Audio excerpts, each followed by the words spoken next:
Cura para a tristeza no coração. Mensagem de Charles Spurgeon. É a coisa mais fácil do mundo em tempos de dificuldade deixar o coração ser perturbado. É muito natural para nós desistir e nos deixar levar pela correnteza. Sentir que não adianta pegar em armas contra tal mar de problemas, mas que é melhor ficar passivo e dizer: se um deve ser arruinado, então deixe ser. A ociosidade desesperada é bastante fácil, especialmente para os espíritos malignos e rebeldes, que estão dispostos a se envolver em mais travessuras para que possam ter como culpar ainda mais a Deus, contra cuja providência eles brigaram. Nosso Senhor não quer que sejamos tão rebeldes. Ele nos pede boa coragem na pior condição possível.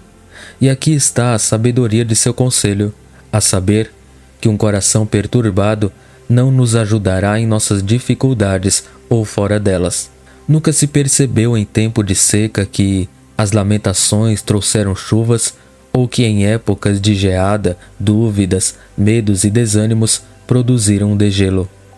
Nunca ouvimos falar de um homem cujo negócio estava em declínio, que conseguiu multiplicar o número de seus clientes pela descrença em Deus.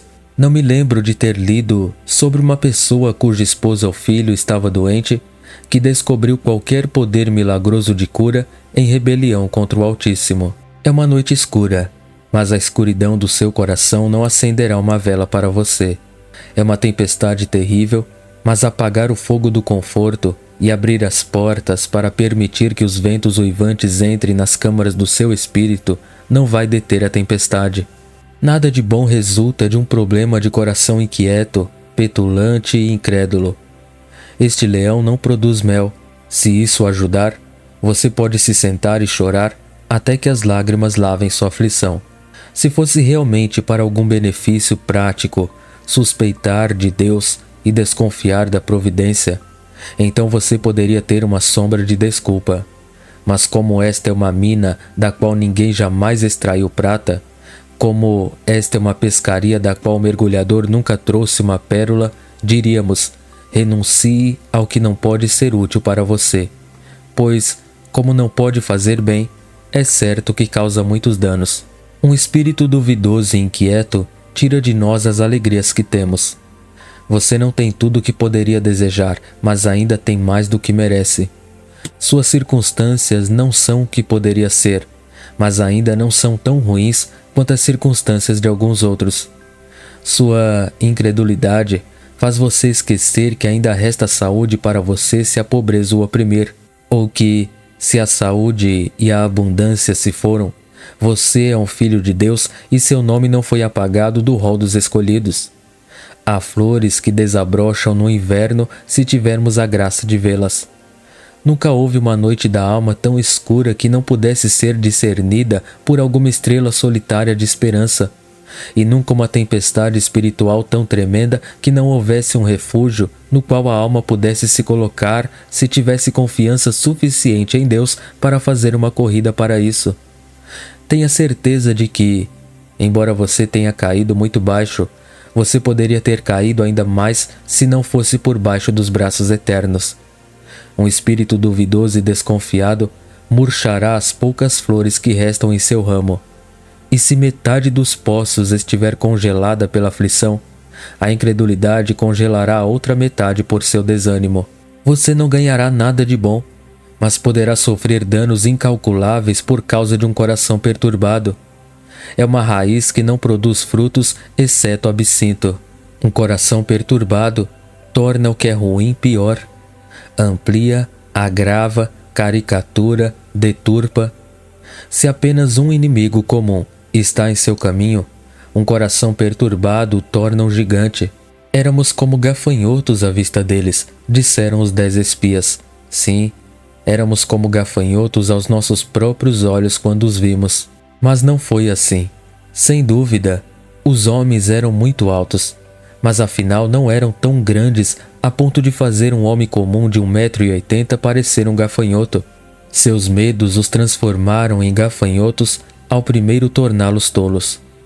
Se eles possuíssem apenas coragem comum, eles teriam sido homens, mas sendo covardes, eles se transformaram em gafanhotos. Afinal, O que é 1 metro ou 1,5 metros a mais de carne para um homem? A alma mais corajosa não é a mais alta? Se ele for de estatura mais baixa, for ágil e corajoso, ele terá o melhor. O pequeno Davi fez um trabalho rápido sobre o grande Golias. No entanto, é assim.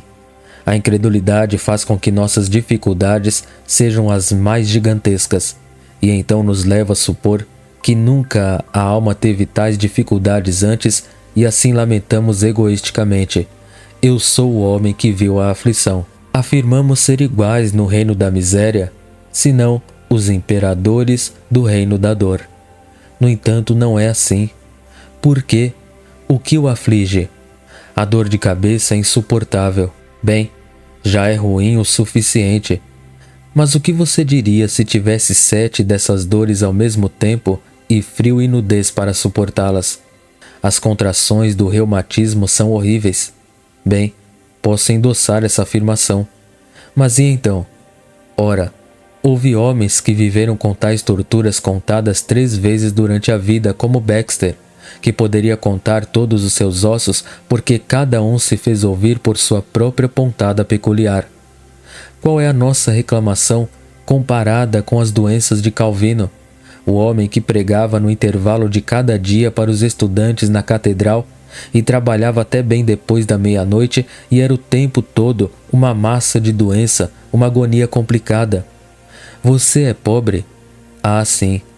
Mas você tem seu próprio quarto, por mais escasso que seja, e há centenas no asilo que encontram ali um lamentável consolo.